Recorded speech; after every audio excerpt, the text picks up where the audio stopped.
Assalomu alaykum. Mana mashinani udari Damas.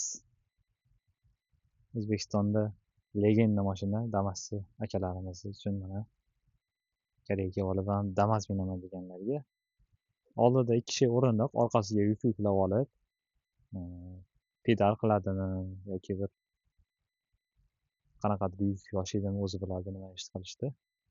Savdo qilaman, biznes qilaman degan akalarimizga mana mashinani udari. 2016-yil atigi 39 000 kilometr yurgan. Eshigini ochmay qo'ying. Va tonirovkasi yo'q ekan. Ko'rinyapti hamma narsasi. 39 000 atigi kilometri dizel salakka yuradi. Ekonomishniy. 5 100 000 won, 3,5 ming dollar. Tonirovkasi yo'q. Mana orqasi ham ko'rinib turibdi.